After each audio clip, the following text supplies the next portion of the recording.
Bonjour à tous, je fais cette petite vidéo pour vous parler de mon dernier article d'analyse qui porte sur le projet Simandou.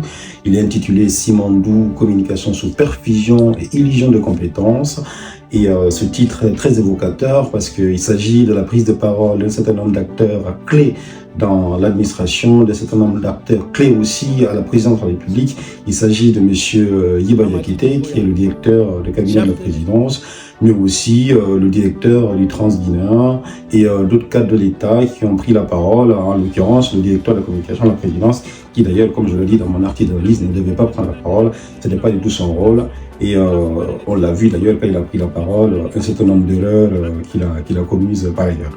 Bon, il s'agit aussi de quelques séquences que j'ai analysées, notamment lorsque un représentant chinois prenant la parole à la tribune évoque Mamadi Doumbouya et tout de suite la délégation chinoise qui l'applaudit et Mamadi Doumbouya, comprenant qu'il a été encensé, se précipite sur son traducteur en vue d'écouter ce représentant chinois, alors même qu'auparavant, il y avait eu la prise de parole du directeur de Rio Tinto Simfer, mais aussi d'autres grands responsables de ce projet minier qui n'a pas écouté. À ma connaissance, Mamadi Doumbouya, je ne sais pas s'il comprend anglais, mais je doute fort.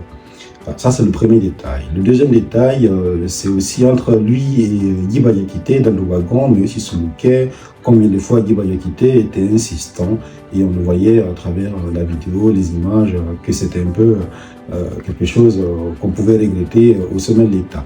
Mais tout cela dit, en fait, mon article d'analyse, c'est surtout pour évoquer l'image du pays qui est aujourd'hui presque détériorée du fait de ces prises de parole qui montrent que nos cadres doivent se préparer et l'impréparation cache quelque part une forme d'incompétence. Et je pense que notre pays mérite mieux et qu'il faut travailler surtout à renforcer son image, à renforcer aussi son activité.